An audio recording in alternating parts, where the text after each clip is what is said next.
Mateus capítulo 19, a partir do verso 16. Por que conseguiram? É uma boa pergunta.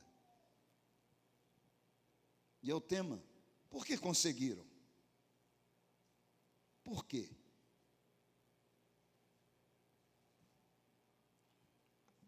Por que conseguiram e eu não consigo? Eis o porquê. Mateus 19, a partir do verso 16, diz assim: e eis que alguém, e o tema é o jovem rico, alguém, um jovem rico, aproximando-se, lhe perguntou: mestre, que farei eu de bom? Primeiro, que o homem não tem nada de bom, e ele não pode por si mesmo fazer nada de bom. Toda a bondade do homem sem Deus é fundamentado na sua própria maldade, na sua própria malícia, nos seus próprios interesses. Portanto, não há nada de bom. Mas esse jovem se aproxima do Senhor e diz: que farei eu de bom? Jesus poderia até perguntar: bom, você está perguntando em fazer algo de bom para quê? O propósito dele, para alcançar a vida eterna. Piorou a situação, porque já ninguém é bom, não tem nada de bom para oferecer, porque não é bom, ainda mais com o propósito de alcançar a vida eterna, como se alguém, pelos seus próprios méritos, pudesse fazer alguma coisa que lhe garantisse um lugar na eternidade. Respondeu-lhe Jesus: por que me perguntas acerca do que é bom? E Jesus é enfático: bom só existe um, que é Deus. Deus é bom. Se queres, porém, entrar na vida, se é o teu desejo, guarda os mandamentos. Guarda os mandamentos. E ele lhe perguntou: quais? Respondeu Jesus. Veja que Jesus não coloca nada aqui de sacrifício, nada de coisa alguma. É tudo relacionado ao outro.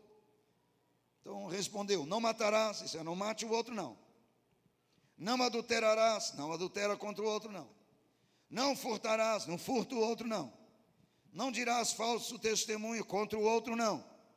Honra o teu pai e a tua mãe ao outro, e amarás o outro, o teu próximo como a ti mesmo. Tudo é relacionado ao outro, é algo comportamental.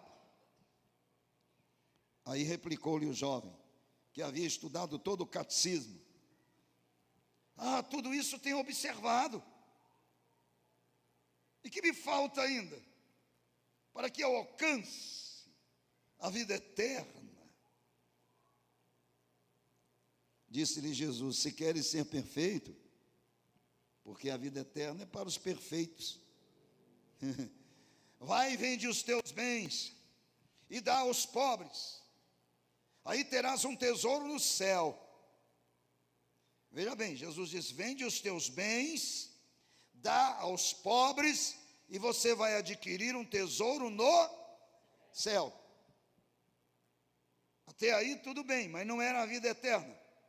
Aí ele diz: depois vem e segue-me. Só depois de segui-lo com perseverança é que vai a vida eterna. Primeiro, despreende-se de tudo que você tem. Tire o coração de tudo que você tem. E depois, vem comer poeira comigo. Segue-me.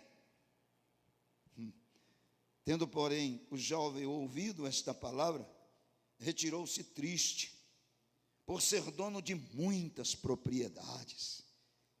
De muitas propriedades. Poder sentar.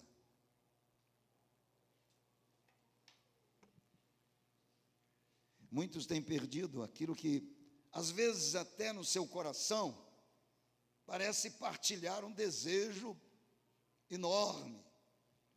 E aqui, se você for estudar e aprofundar mais, você vai ver que ele fala não somente em vida eterna, mas ele almejava uma vida eterna. Vida eterna é aquilo que nós alcançamos aqui. Vida eterna, isto é, uma vida de gozo, de alegria, de felicidade em Deus. Aqueles jovens viam ele via os discípulos do Senhor com alegria, com gozo na alma. E ele queria ter essa mesma alegria, esse mesmo gozo. Ele queria desfrutar da paz que os discípulos, aqueles que seguiam o Senhor, demonstravam. Porque era rico, mas a riqueza não lhe trazia a satisfação necessária, porque era uma satisfação passageira. E ele percebia que aqueles que seguiam Jesus tinham, e ele que era rico, não tinha. E ele almejava ter isso. Só que tem uma coisa, ele almejava ter a vida eterna, e a vida eterna aliada com seus bens.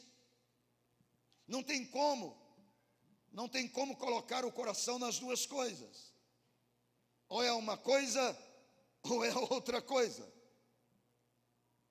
Eu disse para o irmão hoje de manhã, nós estamos vivendo um momento de dubiedade, onde existem muitos que são cristãos judeus e muitos que são judeus cristãos.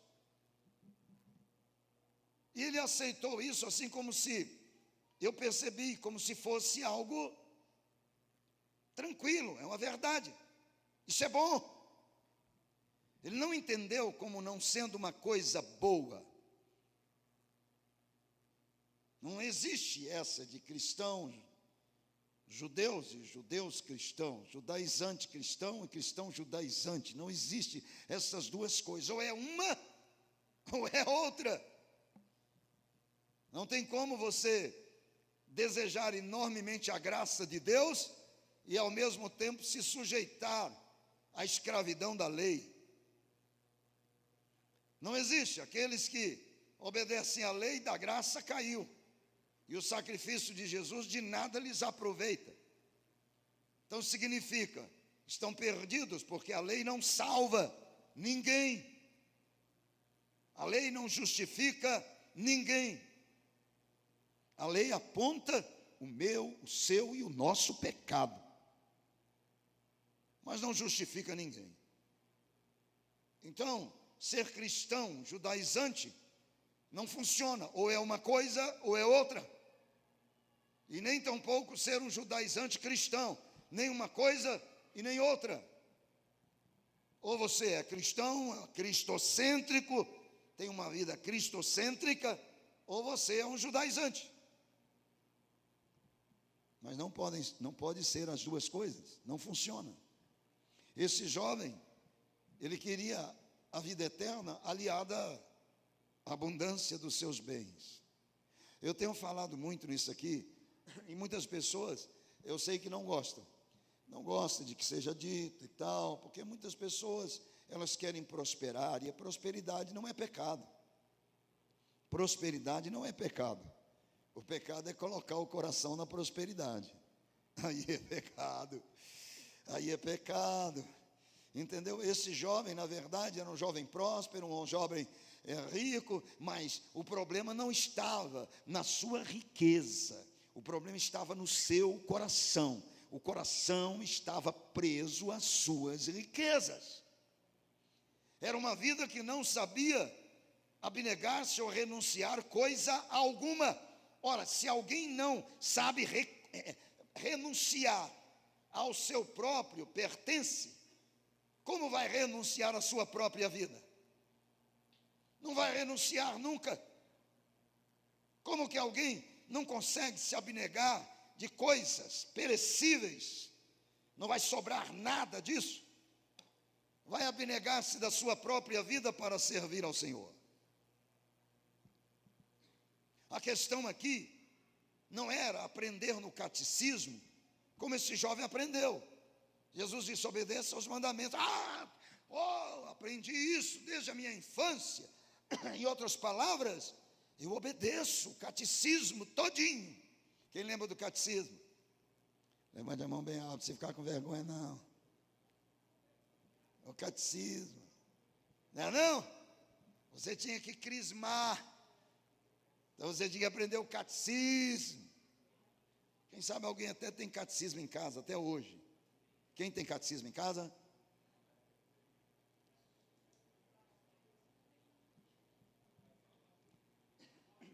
era o catecismo.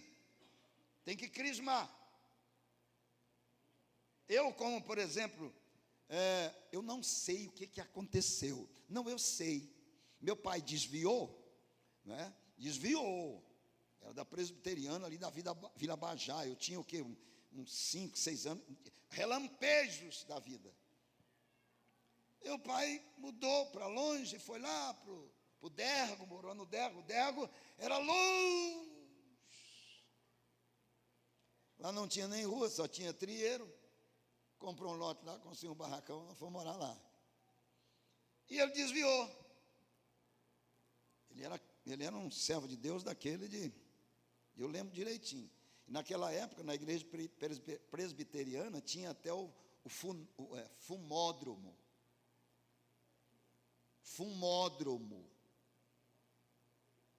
Era um lugar onde as pessoas iam fumar. Então tinha um fumódromo. E os crentes fumavam. Era tipo Lutero. Fumava. Então, dentro da congregação tinha uma salinha, era o fumódromo. Então, os irmãos saíam, iam na salinha, chupavam o pirulito do diabo, depois vinha para a igreja. Eu ficava olhando aquilo, que é a fumação lá do fumódromo. Naquela época, chamaram uma vez para cantar. Era pequenininho. Isso eu lembro. Eu não sei por que eu lembro dessa coisa. E eu saí lá do banco já cantando. Essa é igual, essa é igual. E eu fui cantando, saindo no meio dele. Quando eu cheguei aqui, eu tinha acabado o corinho. Eu lembro direitinho. Eu falei, não, canto de novo. Era na escola dominical. Isso eu lembro. Depois apagou a minha mente, fui lembrar só depois de algumas coisas. Então, meu pai desviou do evangelho. E ficou mais de 20 anos desviado. Mais de 20 anos desviado. Ora, nesse desvio, meu pai entrou naquele negócio de fumar e fumou muito, 21 anos. E após isso, a gente não tinha noção de igreja, mas já tinha uma sementezinha plantada. Mas o que eu estou falando isso mesmo? Para quê? Para quê?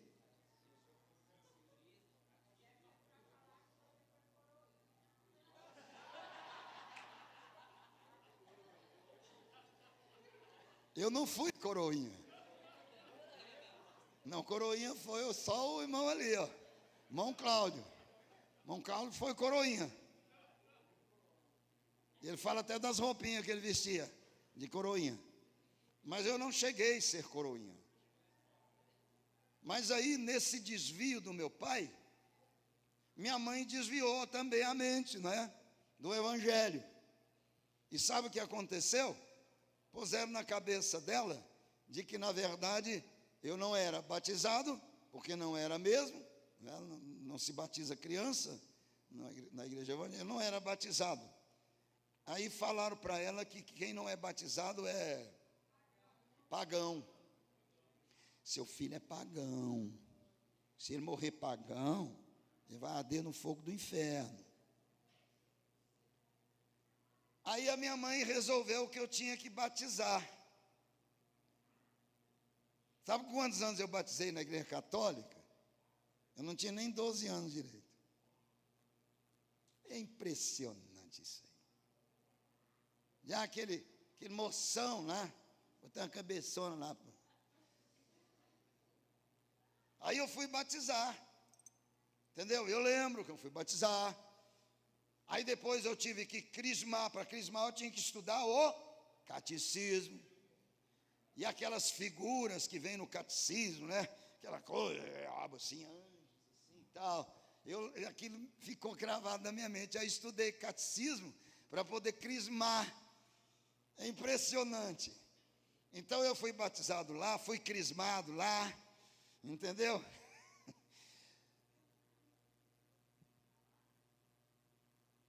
Para que eu estou dizendo isso?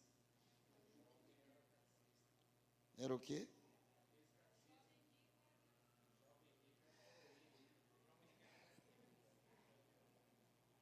Você lembrou do catecismo, você tem um em casa. Então você vê, por exemplo, que esse jovem chega, quando Jesus diz para ele para obedecer os mandamentos, aí ele diz: tudo isso eu tenho observado. É como a minha vida, como a sua vida, antes de conhecer a Cristo, que observava todo esse catecismo, quer dizer, lia, aprendia e tentava viver ao rigor daquilo. E ele achou que estava tudo certo. Então, se é desse jeito, então passagem livre para mim, lugar reservado no céu, está tudo certo. Só que Jesus ficou olhando para ele, ele deve ter desconfiado.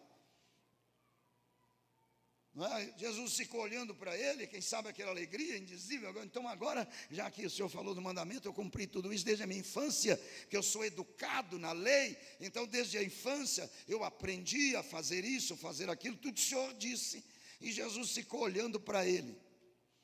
E esse olhar de Cristo, por certo, o incomodou de tal maneira que ele chegou e perguntou: mas me falta ainda alguma coisa? Só tem alguma coisa a mais para me dizer? E Jesus disse: tem, só te falta uma cosita. Só te falta uma coisa. Vai e vende tudo que você tem, distribui aos pobres e terás um tesouro no céu. Aí depois, vem e segue-me. Ele não passou nem pela primeira prova. Porque no momento em que Jesus disse, e Jesus não estava interessado em coisa alguma da sua riqueza, Jesus não estava dizendo para ele realmente vender tudo, distribuir, não.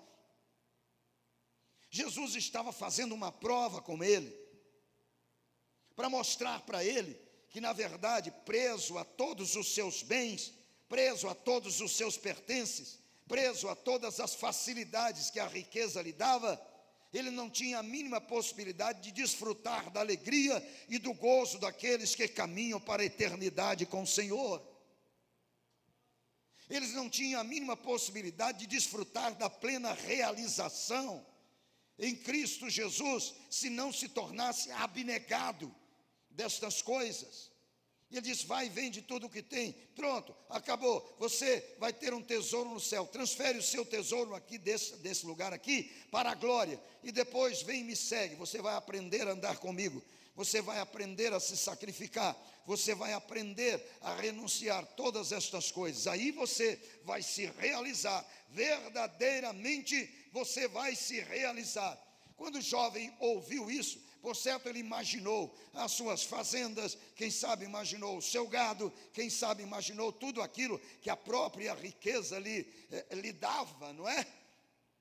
Um reconhecimento diferenciado, e a partir daí ele foi se afastando, entristecido. E o Senhor foi se entristecendo também com isso. E ele foi se afastando, até desaparecer. Foi quando Jesus aplicou a lição maravilhosa, não é? Falando aqui que dificilmente um rico entrará no reino dos céus. Não por causa da sua riqueza, mas do seu coração preso na sua riqueza, por causa das suas ambições, por causa do desejo de luxúria da sua própria vida. Eles não são capazes de renunciar nem isto. Se não renuncia nem às coisas perecíveis, quanto mais aquelas que compõem a vida desse homem adâmico, terrível e caído. Então ele fez a escolha dele. Ele queria, mas não queria. Ele queria querendo, mas não queria querendo. Muita gente quer o céu, mas o céu fácil. Muita gente quer a glória, mas a glória é fácil. Muita gente quer a graça, mas a graça barata. E não é por aí. Não é tão simples assim. Aliás, é tão simples que não é simples. É de uma simplicidade tão grande que ultrapassa a nossa capacidade de entender essa simplicidade de estar em Cristo Jesus. Não se consegue fazer isso. Então, muitos querem, desejam ser alegre como você é. Porque quando a pessoa lá fora, que está observando você, não pense que não estão observando, não, estão olhando para você. Estão olhando, o exemplo que você der para ela, você vai glorificar o nome do Senhor ou vai blasfemar do nome de Deus. Depende do seu comportamento, a sua posição. E você pensa que não estão olhando, está redondamente enganado, porque todos estão de olho em você. Então, se eles olharem você uma vida dúbia, eles vão almejar, mas quando eles veem em você a alegria e o gozo, eles vão querer. Mas quando ele olha em você, você está jururu, de bico caído, eles apontam o dedo e dizem: vai, onde está o teu Deus? Onde está Jesus na sua vida? Jesus não traz paz? Por que você está ansioso, balançando o pezinho o tempo todo? Jesus não traz refrigério?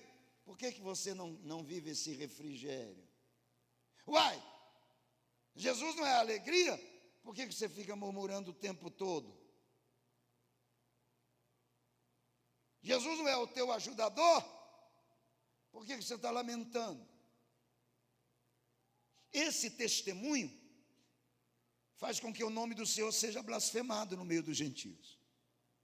Mas quando eles veem o seu rosto radiante de alegria, e quando eles veem você diante de toda uma situação adversa e terrível de viver nela, mas vê você alegre, cantando, jubilando e caminhando em frente, eles olham e dizem: verdadeiramente eu quero esse Jesus aí. Eu quero esse Jesus aí. Mas esse Jesus que você proclama e ao mesmo tempo fica de bico caído, semblante todo esquisito, entristecido, e esse Jesus que você fica murmurando o tempo, esse eu não quero não. Eu quero aquele da realização, da alegria, aquele que me faz confiar e descansar, aquele que me faz andar de vitória em vitória, de glória em glória. É esse Jesus que eu quero, que me faz atravessar a circunstância e chegar do outro lado vitorioso. Esse Jesus eu quero. Aplauda Jesus para você não ficar jururu. Esse Jesus eu quero, mas esse outro Jesus não. Então muitos querem, mas não querem. Querem, mas dentro de uma facilidade e não de uma entrega. Não de uma entrega. Você está me entendendo? Você pode sair fora e perguntar: você quer ir para o céu? Claro.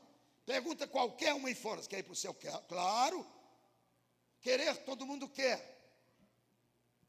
mas aceitar o desafio de estar em Cristo, de se comprometer com Ele, aí quase ninguém quer. Por isso é que eu coloquei aqui, por que conseguiram? E eu vou só falar aqui rápido para os irmãos, né? Por quê? Por que conseguiram? Por que Nicodemos conseguiu conhecer a Jesus de tal maneira que depois que Jesus morre, não foi nem antes, depois que Jesus morre, ele se converte verdadeiramente, Nicodemos, e ele vai procurar o corpo do Senhor, tirar o corpo do Senhor, junto com José de Arimateia. Ele arriscou a própria vida, arriscou todo o seu posicionamento no sinédrio, porque agora ele entendeu que Jesus era aquele que ele buscava, a quem ele buscava. Mas por que ele ouviu tudo aquilo que nós lemos aqui no início, falando da salvação, do novo nascimento? E por que Jesus falou tão assim claro para Nicodemos sobre essa nova vida, sobre a regeneração? Por que Jesus fez isso? Porque Nicodemos desejava ardentemente conhecê-lo, e esse desejo ardente era maior do que o seu próprio orgulho. Está certo que ele foi ver Jesus à noite, ele tinha as suas restrições, os seus medos, mas ele queria conferir quem era verdadeiramente aquele Jesus. E ele foi visitá-lo de noite. Jesus o recebeu, Jesus falou de coisas gloriosas, falou de novo nascimento, nascer da alma, da água, nascer do Espírito. Jesus falou coisas para ele que ele jamais poderia entender. É tanto que ele se misturou e disse: como é que pode alguém sendo velho nascer de novo? Pode porventura entrar no ventre da sua mãe e tornar a nascer? Ele levou tudo para o racional.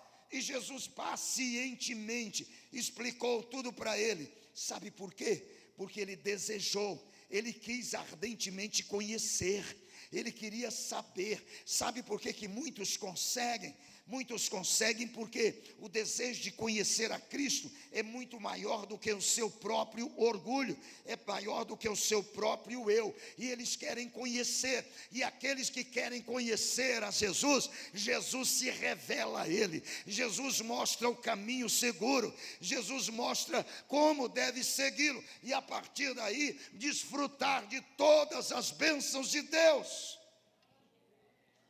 Mas tem que desejar verdadeiramente, sequiosamente, tem que querer, desejar conhecer o Senhor. Por isso que quem realmente deseja, consegue.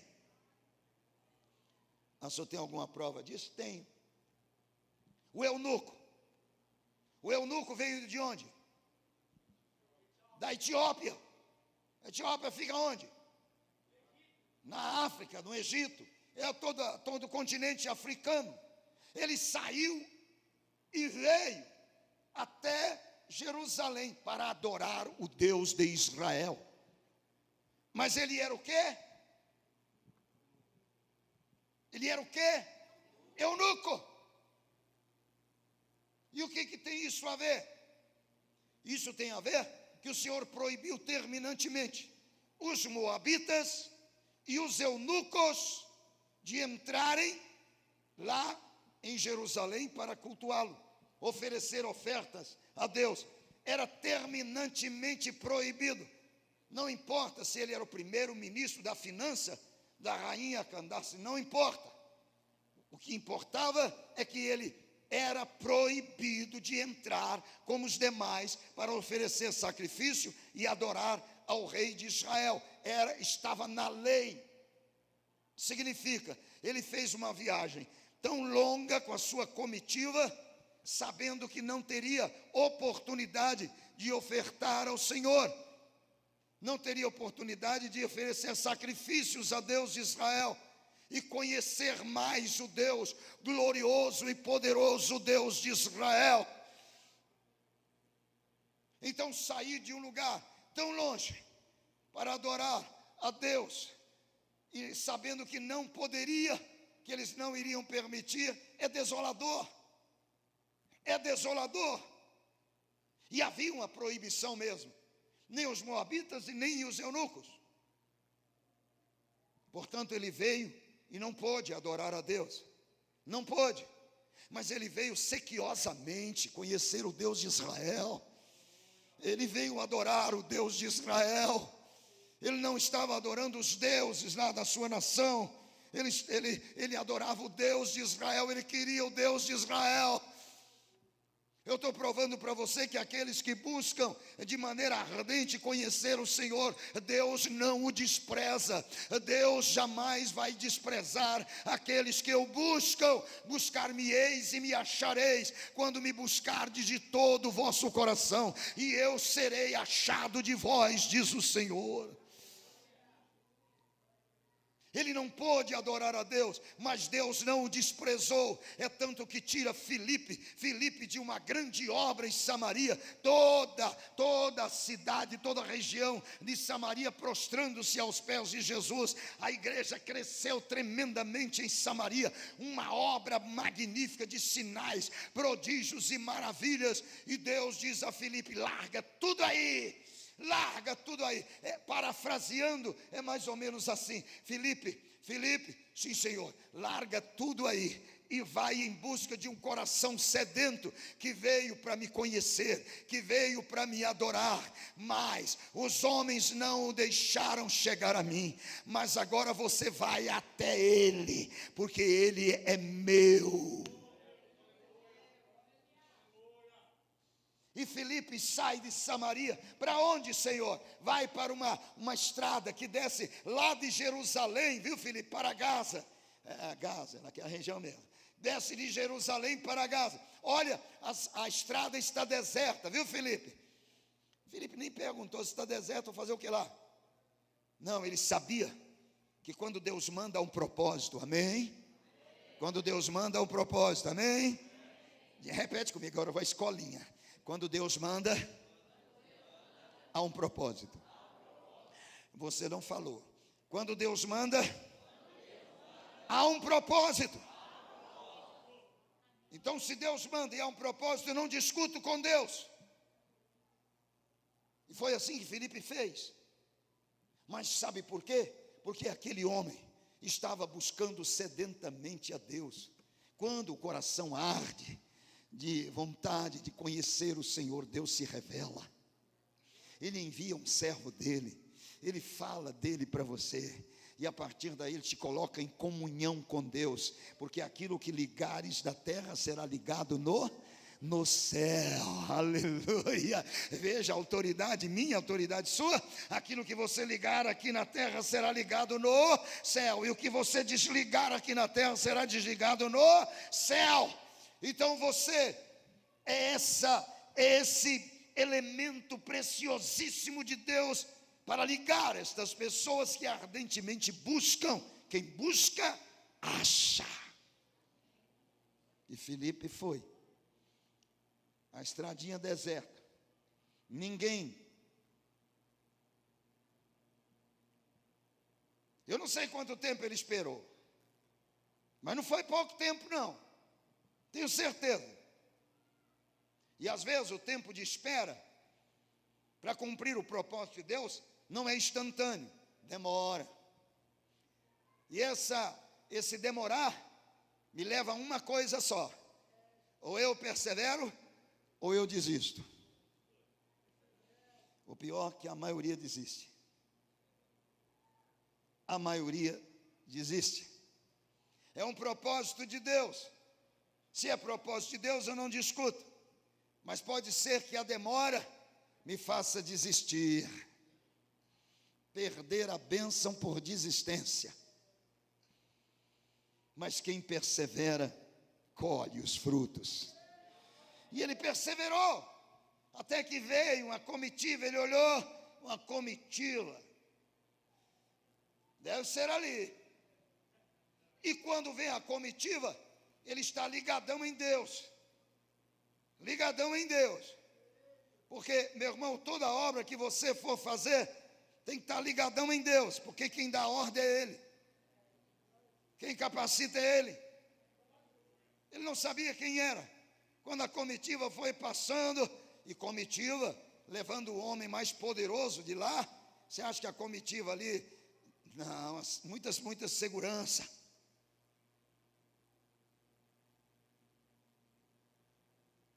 Ele dá uma olhada, esperando o comando de Deus.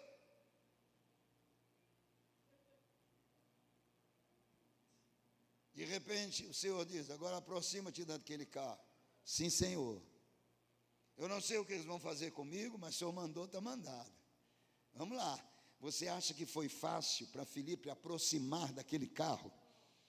Meu irmão, ali era segurança por todo lado. Eles estavam de caminho de volta. Muita segurança. E ali o homem era poderoso. É poderoso. Quando o presidente dos Estados Unidos vem aqui, primeiro eles vasculham tudo por onde ele vai passar e coloca a gente por todo lugar que ele vai passar, tudo camuflado. E quando o homem chega, visivelmente ele está cercado de segurança.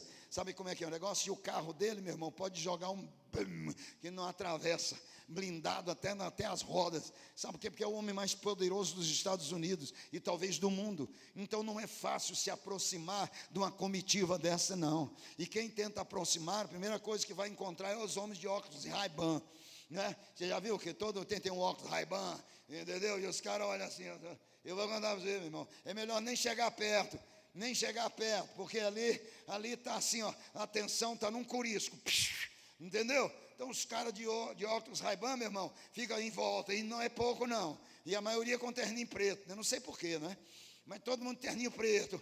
E ali em volta, meu irmão, em volta. Aí você pensa, não, só tem essa segurança. Não, em volta dessa segurança, existe mais segurança. Em volta da outra segurança, existe mais segurança. Em lugar da outra segurança, existe todo um setor de inteligência. Então não é fácil, não. Ninguém consegue furar um bloqueio desse. Mas quando Deus manda, o caminho é aberto. É por isso que a Bíblia nem narra. O Senhor disse, vai lá, encosta nesse carro. Tá, já que o Senhor mandou, tá certo. E ele foi chegando e o povo foi abrindo. E o segurança só ficou olhando, porque Deus não permite que digam nada e nem façam nada, porque a ordem vem do alto, amém? E ele se aproxima. Você acha que aproximar de um homem que é ministro, o primeiro ministro lá, é fácil? Não, olha para dentro do carro, não é a limusine, é uma liteira, mas estava levado por escravos. Aí ele olha lá dentro do carro, fica, olha, meu irmão, segurança vai permitir alguém desconhecido chegar a ficar olhando lá dentro do carro? O primeiro ministro da finança da Etiópia? Meu irmão, só Deus faz isso, meu irmão.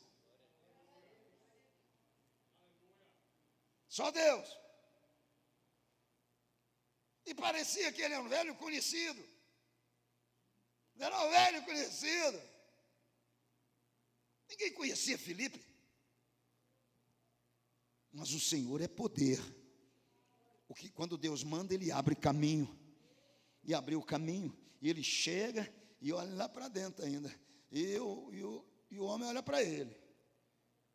E ele pergunta, na lata, entende tu aí o que estás lendo? Parece que ele é até nordestino. Entende tu que lê? Entende? E eu disse, como vou entender? Se ninguém me explica. Não, velho? Como vou entender?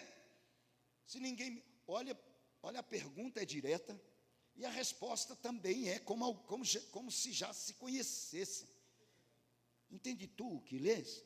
Como poderei eu entender se alguém não me explica?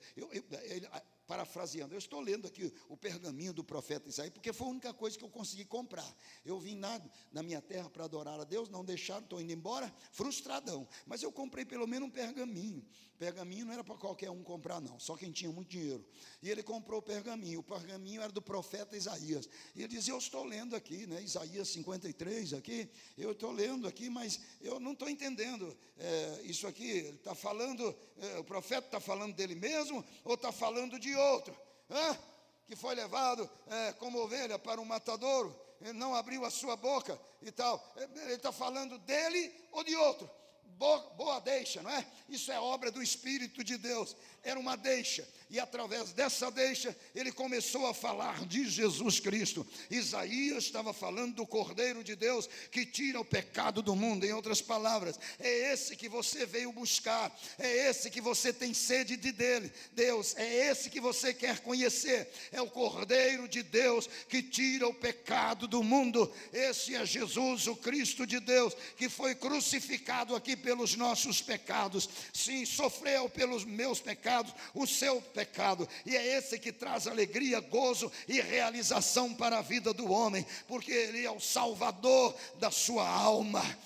Ora, Filipe aproveitou, era um evangelista de mão cheia, e falou de Jesus para ele, de tal maneira, aquele homem tinha sede de Deus, que aquele homem estava passando, viu um córrego ali, e ele disse, o que impede eu de ser batizado? O que impede?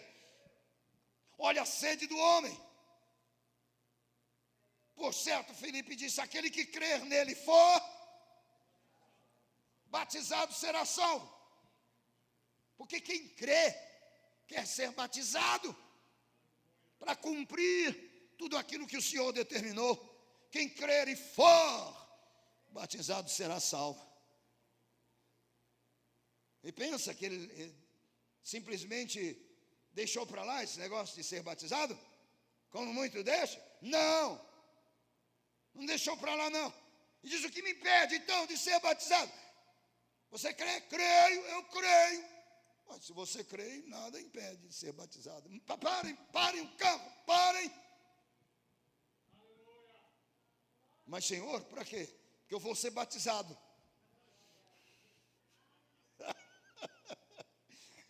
desceram os dois para o córrego lá. E Filipe o batizou. Quando Filipe o batizou, que o levanta, que ele olha, cadê Filipe? Cadê Filipe? Os homens tentam trasladar homens de um lugar para outro. Não conseguem, só de ficção. Mas Deus faz isso assim, ó. Ele sumiu. E foram vê-lo em Azoto, mais de 300 quilômetros. Deus fez o traslado dele para lá.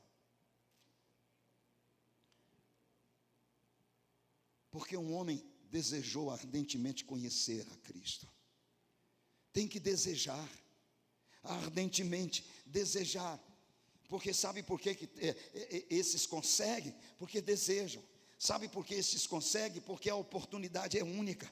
E quando a oportunidade é única, aliada à fé operante, ele alcança a misericórdia do Senhor, sim ou não? Alcança. Se você for lá em Lucas 18, você vai ver quem estava à beira do caminho. Um cego, era um cego, lá em Jericó, na saída de Jericó estava um cego. Mas o que tem a ver esse cego comigo? É porque esse cego viu a única oportunidade. A oportunidade era única e estava aliada à sua fé operante. Não era uma fé qualquer. Por isso ele alcançou a misericórdia do Senhor. Ele começou a gritar. Perguntou primeiro: quem está vindo aí? A multidão que está vindo. Quem mais? Não, é Jesus que veio com eles, estão seguindo. Quem? É Jesus. É o filho de Davi.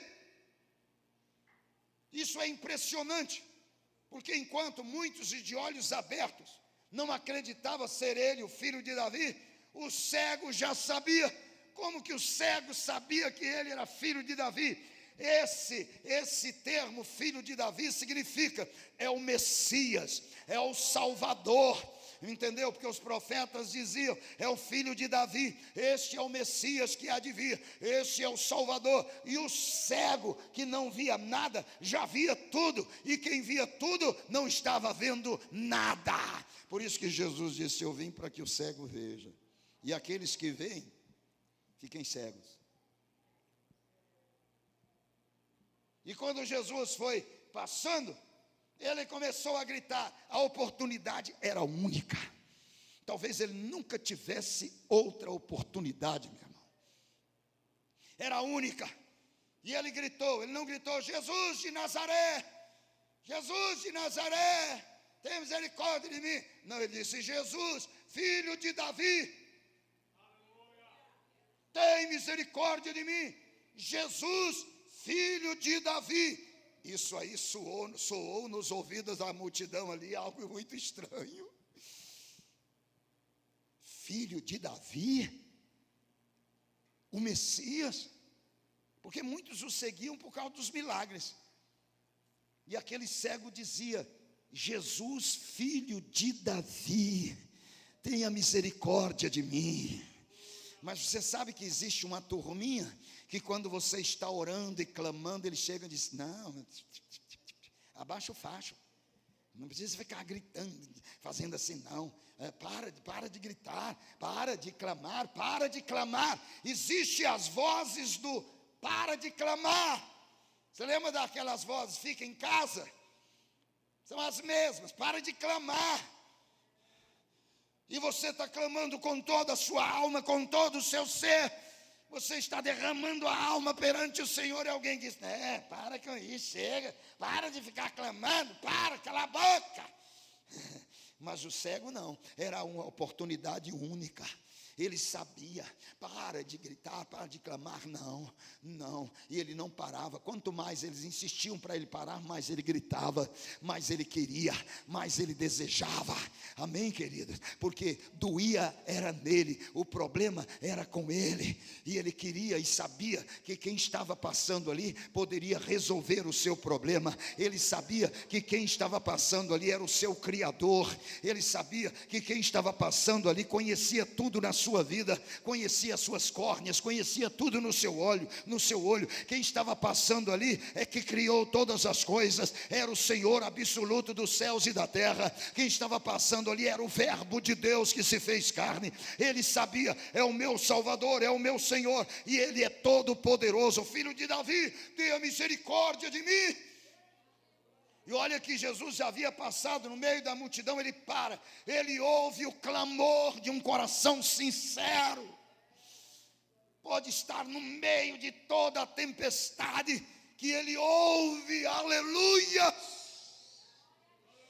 Ele ouve o gemido de uma mãe pela madrugada, o gemido do coração de um pai pelo seu filho.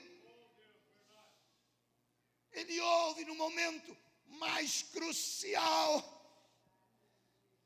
Ele ouve. Ele ouve. Ele disse para Moisés: eu tenho visto, eu tenho ouvido e eu tenho sentido. Eu tenho visto quando o meu povo está sofrendo. Eu tenho ouvido os lamentos deles. E eu tenho sentido a dor deles. E eu desci para livrá-los. Ele ouve. Você está dentro do seu carro, sedento dele, ele te ouve. Você está correndo perigo de vida, ele te ouve. Ele está sempre te ouvindo e sentindo tudo que você sente. Ele sabe disso e ele para porque ele quer responder a você. Se tem uma coisa que Jesus nunca vai deixar de fazer, é parar para te responder, para me responder. Ele vai responder, amém, igreja? Ele vai responder, basta você desejar ardentemente. Ele está te ouvindo, ele vai te responder. Ele não vai deixar um coração sedento e desejoso na mão. Ele para e todos param e todos ficam em silêncio. E ele ouve o grito daquele homem, filho de Davi: tenha misericórdia de mim. E ele diz: trazei-mo aqui. E quando eles chegam naquele cego, diz: alegra-te, ele te chama. Oh, você já imaginou uma coisa como essa?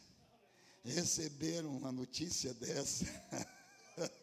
Ele te chama. Pronto, está resolvido o meu problema. Ele não me chamou à toa, ele me chamou porque ele me ouviu. É impressionante, Jesus. É impressionante. Ele te chama. Essa é a afirmação mais gloriosa. Ele te chama. Significa que ele te ouviu. Ele vai te responder agora. E ele, de um salto, diz aí o evangelista, de um salto, ele larga aquela capa suja, né, aquela coisa que estava sobre ele, porque ele sabia que nunca mais ia precisar daquilo. Era certeza, fé é certeza, é convicção. Quando chega aos pés do Senhor, Jesus diz: o que queres que eu te faça? Jesus sabia, mas ele queria ver se o pedido daquele homem, se o clamor daquele homem correspondia mesmo ao que ele tinha no seu mais íntimo, do seu ser. O que queres que eu te faça? Jesus está querendo saber qual é o desejo mais profundo do meu e do seu coração, se corresponde ao meu clamor, se é isso mesmo que é que você quer, porque o querer do homem, ele se desenvolve, ele se ramifica, mas o Senhor quer saber aquele querer no mais íntimo que leva você a clamar a Ele. Ele quer ouvir. O que queres que eu te faça? Senhor, que eu volte a ver. Então veja. Então veja.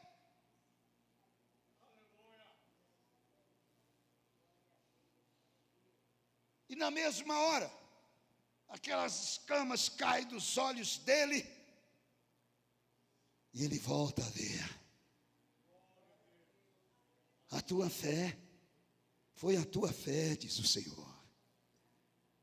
É a fé operosa de quem deseja ardentemente, de quem sabe o que deseja e coloca para fora. O que deseja, e Deus ouve, e Deus responde, Deus cura. Por isso conseguiram. Por isso estes conseguiram, porque o desejo era ardente. Sabe por que conseguiram? Porque o desejo de sair do estado de imundície, para recobrar a dignidade da vida, falou mais alto do que os bloqueios que essa pessoa tinha. A mulher do fluxo de sangue, porque ela conseguiu, porque o desejo de sair daquele estado de impureza, aquele estado de alienação, e recobrar a sua dignidade como pessoa, falou muito mais alto do que os bloqueios que os homens colocavam para que isso não acontecesse. Os homens colocam bloqueio, mas os que desejam ardentemente, eles vencem todos estes bloqueios, todas essas barreiras. Eles vencem a barreira da incredulidade, da imposição humana. Eles vencem a barreira, até as barreiras sociais que colocam. Eles simplesmente passam por cima de tudo, porque sabem que se tão somente tocar,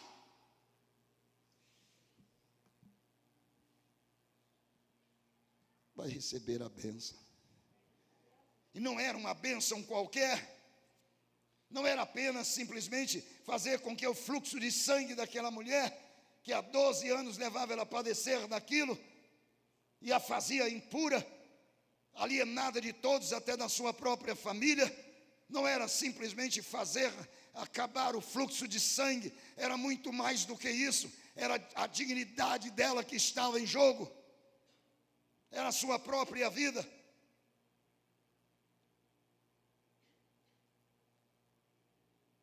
Sabia o perigo que corria, mas ela queria. Ela sabia: se eu tocar na orla, não preciso nem chamar a atenção dele, é só tocar na orla das suas vestes, só tocar, eu sei que vai sair virtude, e eu serei curada. E esta fé é a fé que vence barreiras, é esta fé que vence bloqueios, essa fé que vence o nosso orgulho, é esta fé que vence todas as barreiras que o homem quer colocar. É essa fé operosa que me leva, não me deixa desanimar. É aquela fé que me faz prosseguir. Vai em frente, o Senhor está ali, vai em frente. É esta fé que me leva, que me conduz e conduziu aquela mulher, e ela toca nas vestes do Senhor Jesus, do tal qual ela cria, e no mesmo instante a virtude de Deus inundou aquela mulher. O seu fluxo de sangue parou, foi curada na hora, instantaneamente. E Jesus para. Primeiro Jesus parou porque o cego gritou, agora Jesus parou porque alguém tocou nele. E eu vou dizer uma coisa para você que eu falo há muito tempo: não é esbarrar nele, não. Esbarrar, todo mundo esbarrava, a multidão o apertava, era coisa para lá, era coisa para cá, todo mundo esbarrava nele, mas só uma pessoa tocou de verdade. O toque da fé é diferente de esbarrar nele. E quando é pela fé, sai virtude. E a virtude é poder. E é o poder que sara, que cura. E ela foi curada. Jesus parou. Foi tão impressionante que Jesus parou. Muito impressionante.